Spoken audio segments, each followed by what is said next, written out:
Here's the question I couldn't put down for 4 months.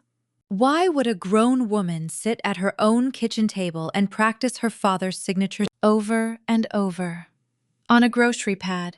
Her 9-year-old watched her do it. He told me about it in a parking lot 11 days later, like it was nothing. He thought it was a game they were playing. And I knew, standing there with a gallon of milk in my hand, that I could never use one word of it. To understand why, I have to go back to a Tuesday in March. My name is Renata Bellinger, and I was 42 years old that summer. I'd been in the Army 21 years by then. I enlisted at 21, which my father always thought was funny. I file things.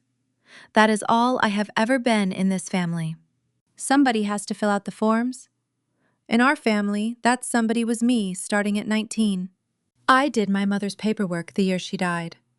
I was a senior in high school. I did my father's Veterans Affairs claim. Then the appeal. Then the second appeal. I did the Medicare forms and the supplement forms and the form that fixed the first two. Nobody ever thanked me. I'll be honest with you, I never expected it.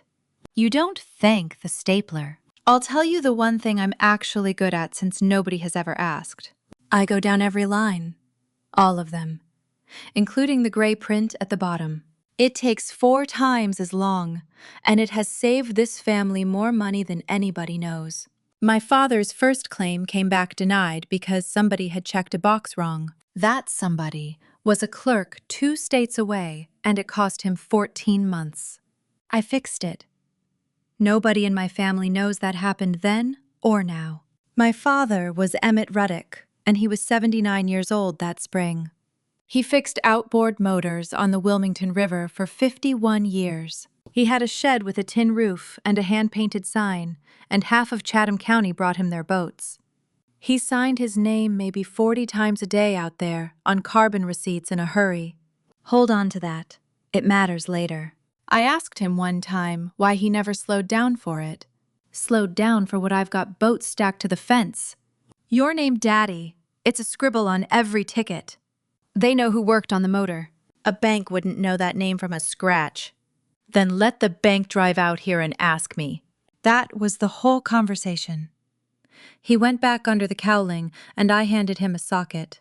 My sister Marlene is 5 years older than me, and she has never been lazy a day in her life. I want to be fair to her because the rest of this isn't going to be. Marlene washed sheets at a hotel on the river.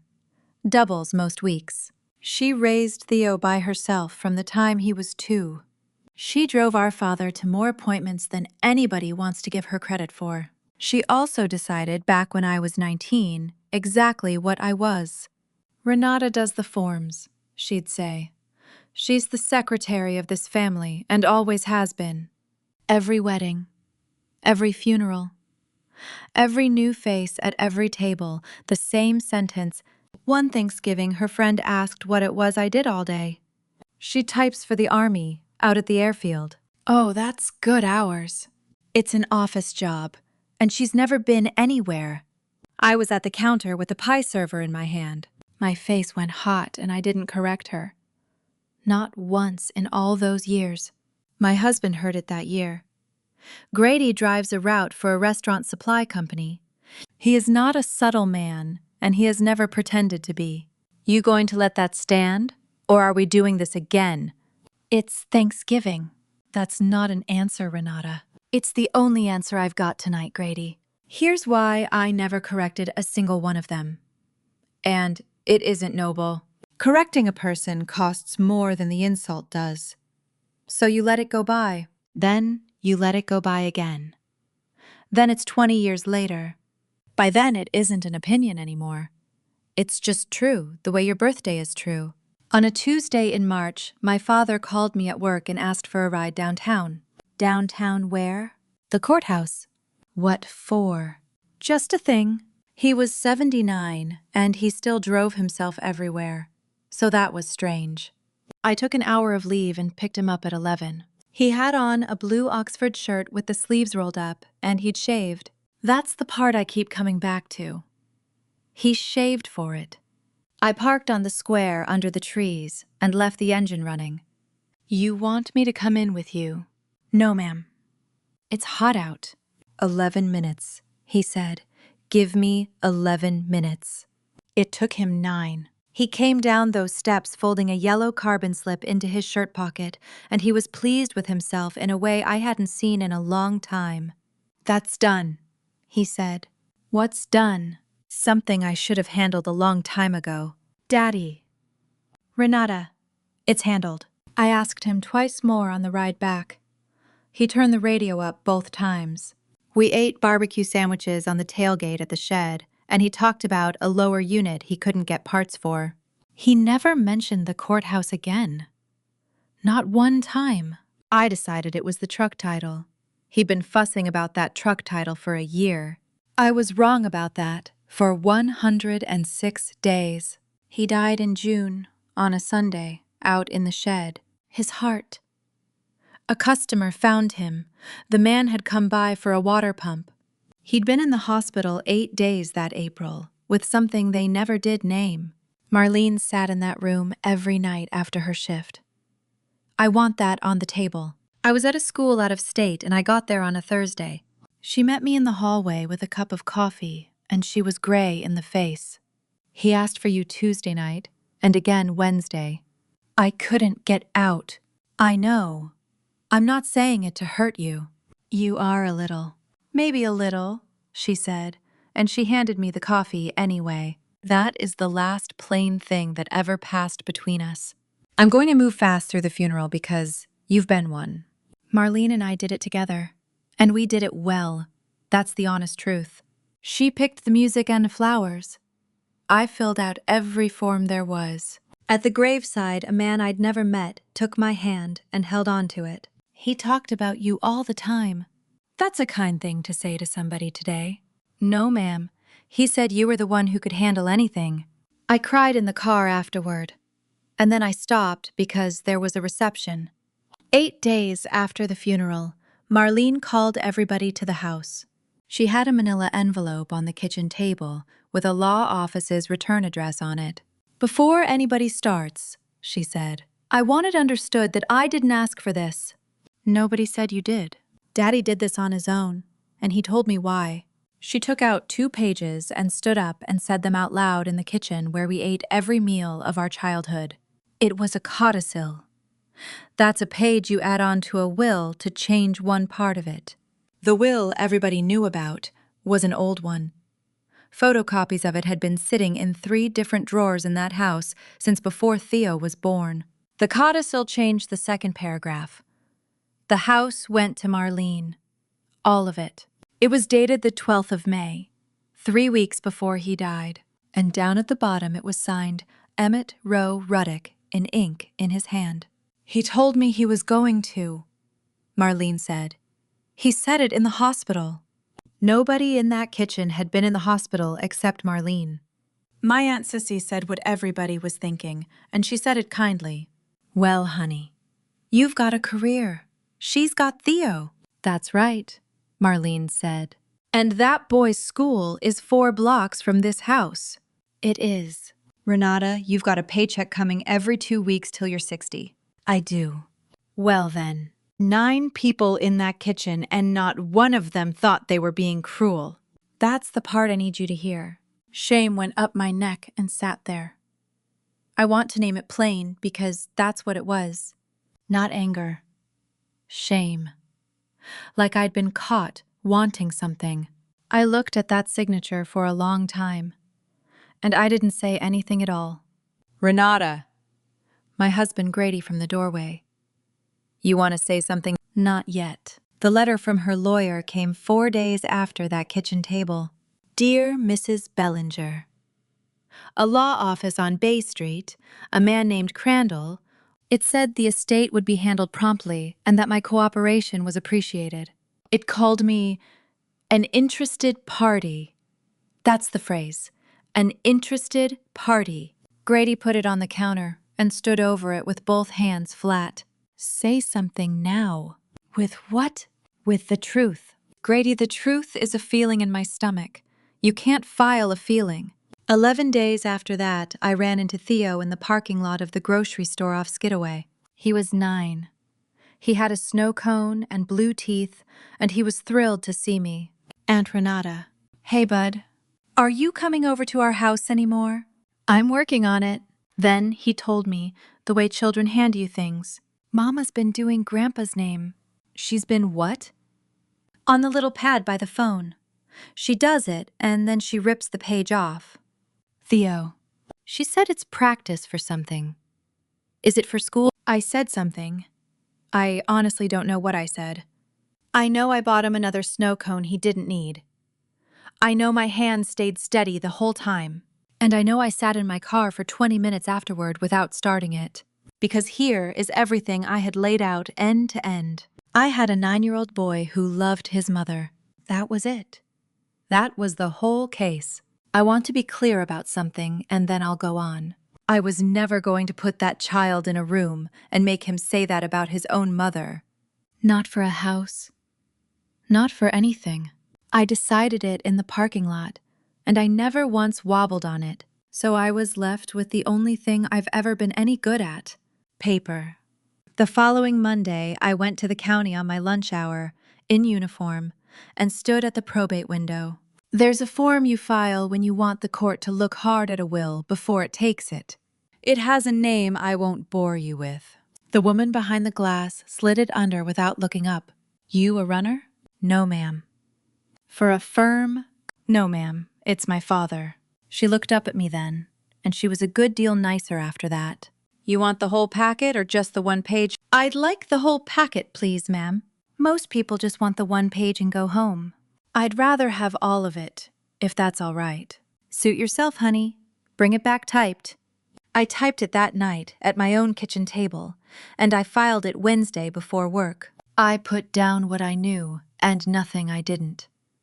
I didn't accuse my sister of anything. I wrote that the will offered was not the last one, and that I asked the court to look. That was all. 2 pages, no adjectives.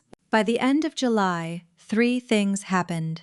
Marlene changed the locks on the house on Bull River Road.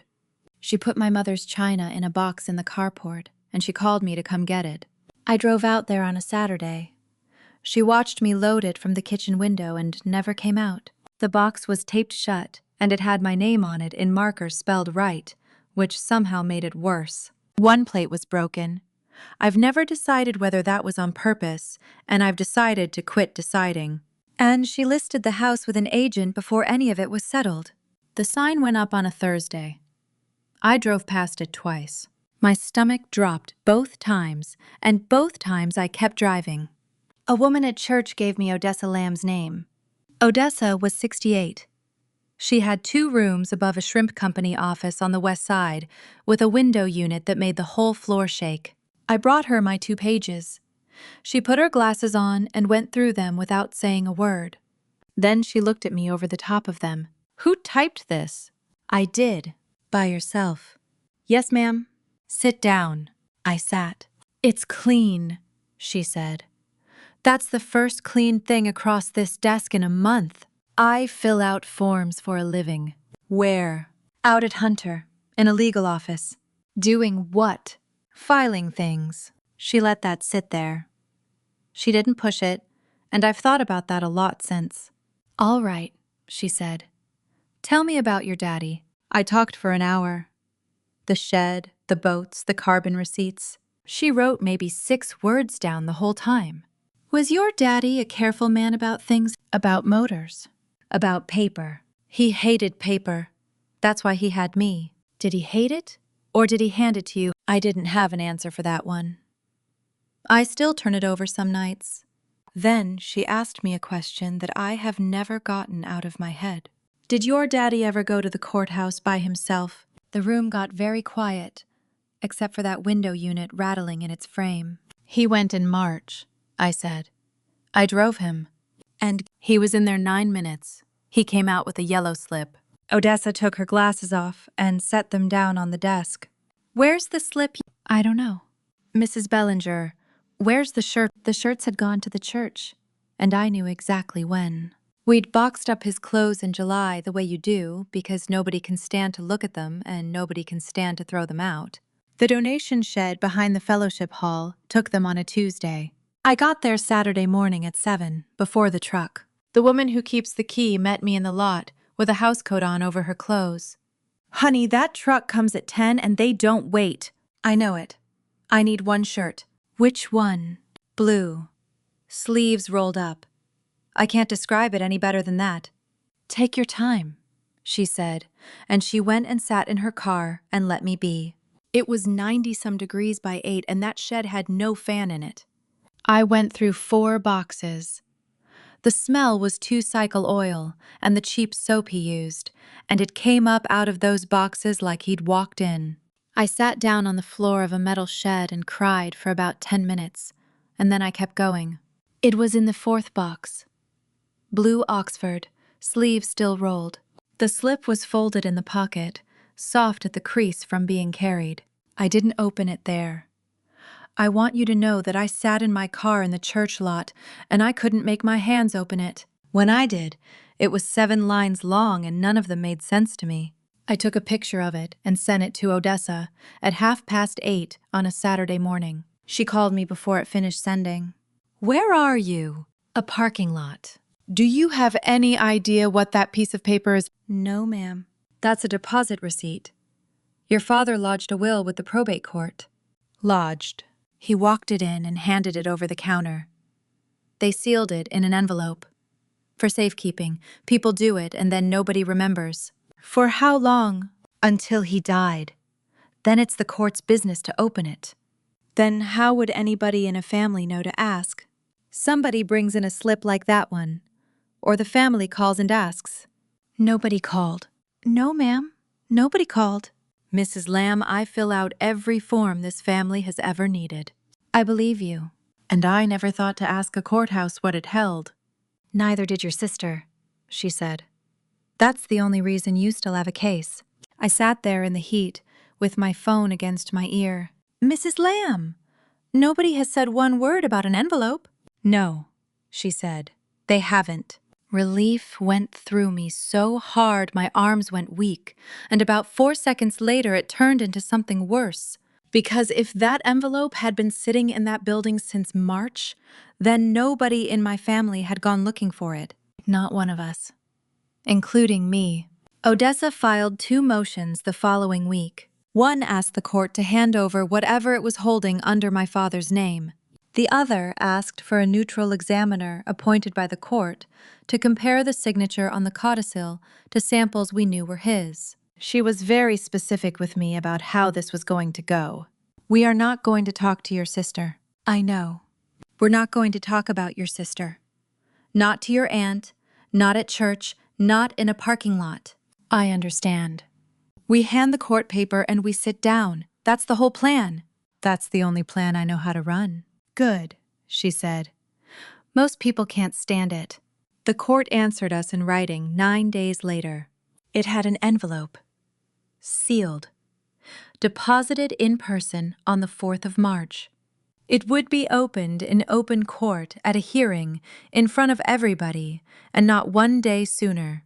I put the letter on my kitchen table, and I stood there with my hands on the back of a chair. My father had walked into that building alone, while I sat in the car with the engine running. 9 minutes. 11 if he needed them. Then Odessa called and told me what she needed next, and it was not what I expected. "I need every single thing that man ever signed." "How much of it?" "All of it. Every scrap. August in Savannah is a wet towel over your face." I spent all of it collecting my father's handwriting. The marina had 11 years of carbon receipt books in a locker that hadn't been opened since the last hurricane. The dock manager stood there with the key in his hand and looked me over a while. "Emmett's girl." "Yes, sir." "Which one?" "The younger one. The one that does the forms." "That's me." "Well," he said, "then you'll know what you're looking at better than I would." He propped the locker open with a paint can and went back to his coffee. The church had pledge cards going back to when I was in grade school. A man out on White Marsh had a bill of sale for a 19-foot skiff. He wouldn't take $1 for the copy. He wanted to tell me about my father for 45 minutes first. I let him. It was the best 45 minutes of that whole month. I found a fishing license in a tackle box. I found his name on the back of a photograph of my mother. I brought Odessa 41 signatures spread over 51 years. She spread them across her desk in 4 long lines and stood over them a while. He was a consistent man on paper, she said. He was in a hurry his whole life. That's the same thing on paper. Then Crandall's second letter came, and this one wasn't about the house. It said that Mrs. Bellinger was not to contact the minor child. It said my recent conversations with him had been noted and were considered improper. 1 snow cone in a parking lot. That's what that was. I sat on the edge of my bed and I felt sorry for myself for about half an hour, which is longer than I usually allow.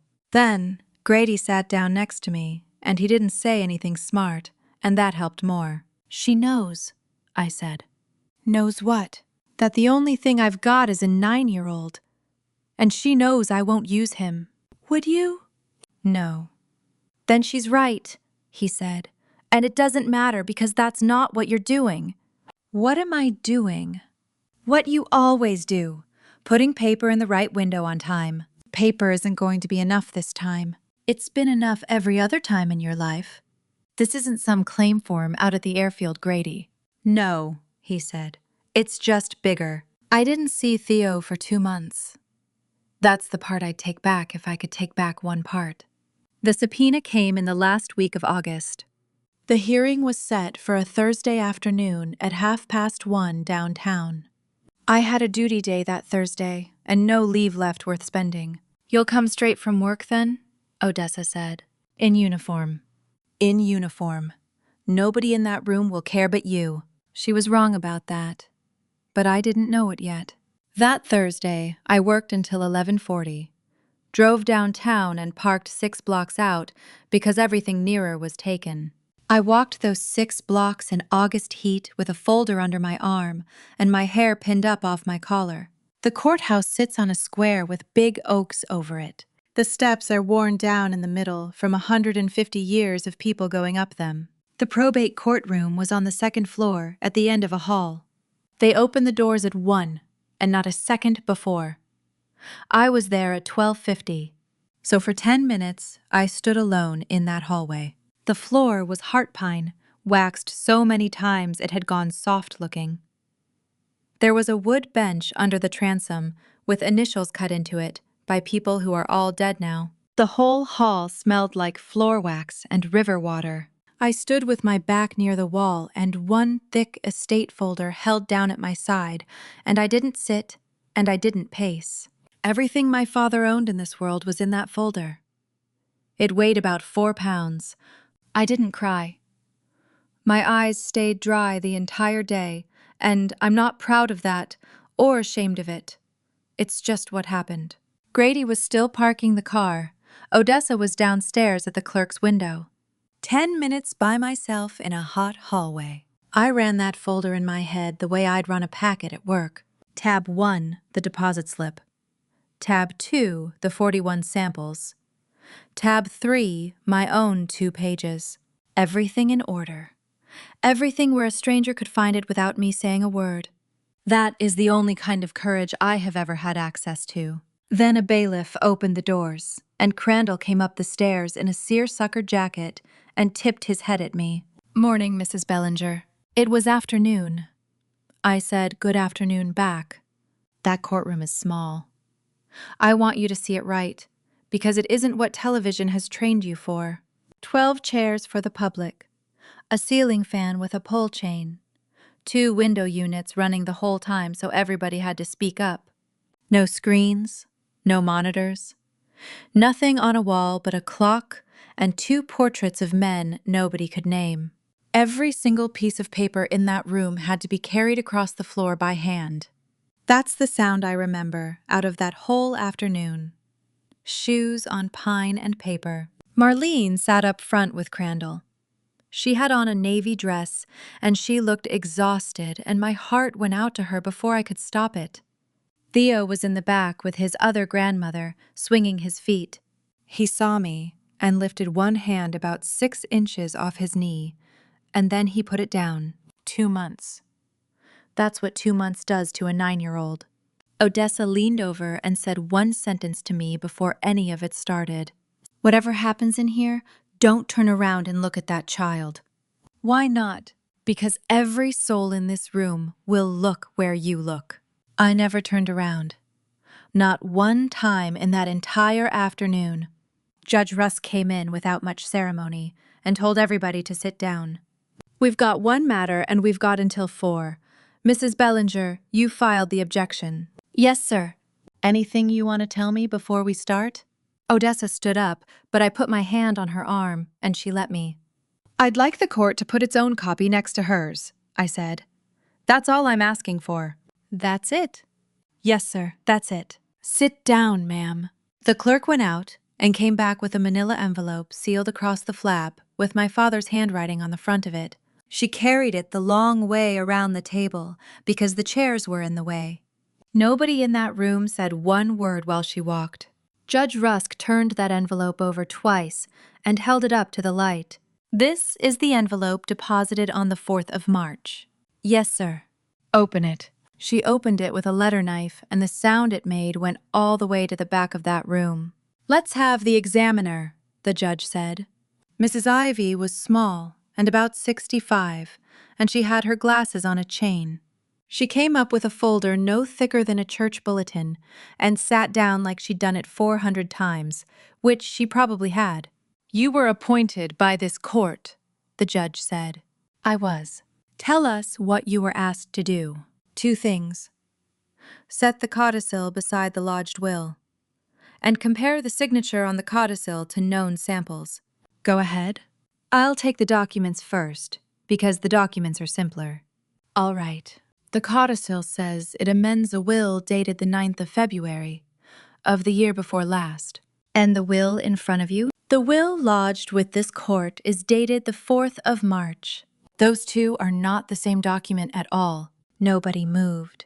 Second, the codicil amends the 6th paragraph. And the will lodged with this court has 5 paragraphs. There is no 6th paragraph. Crandall came half out of his chair. Judge Rusk waved him back down without looking at him. Go on, Mrs. Ivy. Third, the codicil names Marlene Tate, the previously appointed executor. Those are its words, not mine. Is she? No, sir. Paragraph 1 of the lodged will name someone else. Say the name. Renata Ann Bellinger. I heard my Aunt Sissy take in a breath behind me. Since there's no 6th paragraph, the judge said, let's have all 5. All 5, sir. All 5. Out loud. So Mrs. Ivy went down the page in a flat voice, the way you'd go through a parts list. Paragraph 1, the executor. Paragraph 2, the house on Bull River Road split equal between his 2 daughters. Paragraph 3, the shed and the tools to whichever one of us wanted them. Paragraph 4, where he wanted to be buried next to my mother. Then she stopped and looked up over her glasses. Paragraph 5 isn't a legal paragraph. He wrote it in himself at the bottom in his own hand. Is that language in the document or isn't it? It is. Then it gets said out loud like the rest. And she said it. My daughter Renata is a paralegal in the United States Army. She is a staff sergeant. She goes down every line before she signs it. Let her handle it. I have to tell you that I did not know that. 21 years. He never once asked me what I did all day, and I always thought that was because he didn't care to know. He knew. He knew the whole time, and he wrote it down where nobody could argue with it. My throat shut, and I had to work to get a breath around it. He never said that. Marlene from the front, not loud. He never said that, me. Mrs. Tate, the judge said. Sit back, please. Let's take up the signature now, he said. How many samples did you have? 41. They cover 51 years.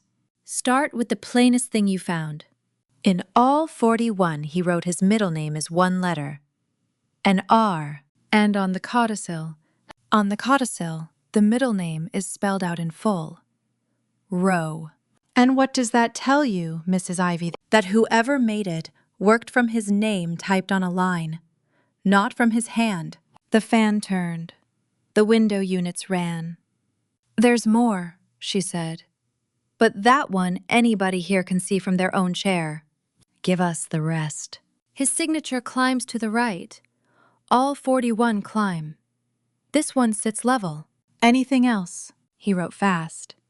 40 a day for 51 years. This was made slow. How can you tell? The starts and the stops are blunt. And there are pen lifts in the last name. His pen never came up there. Mrs. Ivy, could a man's hand change at 79? It can. It gets shakier. It doesn't get neater. Say that again, please. Age makes a man's signature worse, sir. Never better. This one is better than his. Better. Slower. And neater. That isn't an old man. That's a careful one. Crandall stood. Is that an opinion about my client? No, sir, she said. It's an opinion about ink. Silence. Judge Rusk wrote something down. It was the only thing I saw him write all day. Your Honor, there's been talk about a notepad, Crandall said. No pad has been brought into this room. No pad exists. This is theater. And then a voice came from the back of that room. A 9-year-old boy had been sitting still for an hour and a half. He said it helpfully because he thought somebody had lost something. The pad's in the drawer by the stove. I have thought about that moment more than any other part of this. I did not want it. I want you to understand that. I did not want it, and I would give a great deal to take it back. Theo, baby, Marlene said. Hush. But it is. It's in the drawer by the stove. He looked at his mother's face, and something crossed his own, and he sat down and got very small. Judge Rusk took his glasses off and set them on the desk in front of him. We'll stand in recess for 15 minutes, he said. He was gone longer than 15. Nobody in that hallway said anything to anybody. I stood at a window at the end of the hall and watched a storm come up over the river. That's what it does there at 3 in the afternoon in August. When we came back in, it took him about a minute. The codicil is not admitted. It doesn't hold up, and I'm not going to pretend it does. The will lodged with this court on the 4th of March stands. It is the will of Emmett Rowe Ruddick, Mrs. Bellinger. Then he stopped and looked at the paper again. Staff Sergeant Bellinger. The court will issue letters to you as executor. Do you accept? I stood up. My legs were not entirely mine. I do, sir. Odessa told me in the hallway that the file might go across the street to the district attorney's office. Is that automatic? No. But it happens. What if I asked them not to? She looked at me for a while. Then you'd want to put it in writing, she said. And you'd want to be sure. I wrote that letter on a Sunday night at my kitchen table. 1 page. I asked them to leave it alone. I said there was a child in the house and that the child had done nothing. I didn't tell Marlene I'd written it. She found out anyway, the way people do. She has never thanked me for it. And I never expected her to. You don't thank the stapler.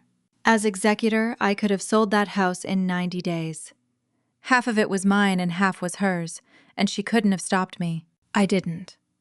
Marlene and Theo stayed in it. I never took $1 of rent. That was not me being generous. That was me being unwilling to do to that boy the thing that was done to me. The consequences she got from the truth. I didn't have to add anything to them. The family sentence changed slowly, the way those things do. Aunt Sissy called it Christmas and talked for 40 minutes about the weather before she got to it. I said some things in that kitchen. You did. Your daddy always did say you could handle anything. He did, I said. I just found out he wrote it down. Marlene said one thing to me in the parking lot behind the courthouse before either of us drove home. You always did know which window to stand at. I stood at the same one Daddy did, I said. She got in her car. That's the last real conversation we've had. Theo came back to me in pieces, the way a child does when nobody explains anything to him. A birthday in the spring. A Saturday at the shed that fall. He asked me about it one time, when he was 10, out on the dock. Did I get my mom in trouble? No, bud. Somebody did. Somebody did. It wasn't you, and it wasn't me. Okay. That was the whole conversation. He has never brought it up again. 3 years have gone by since that afternoon in Savannah. Theo is 12.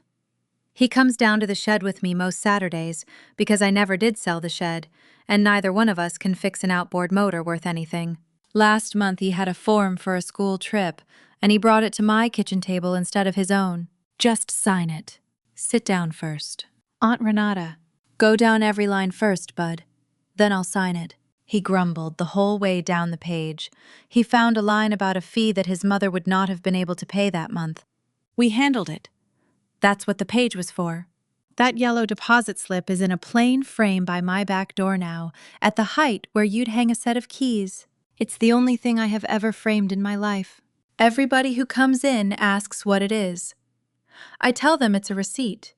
That's true, and it's also nowhere near the truth. Here's what I've got for whatever it's worth. People think paper is a cold thing.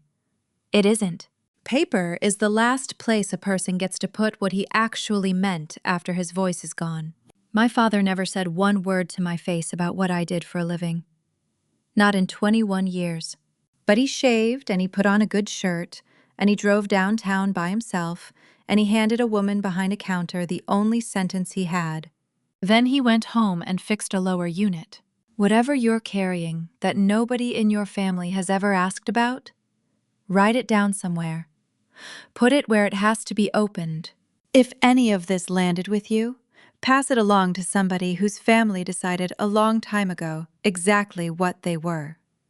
And if you'd care to sit through another one of these with me, subscribe and come on back.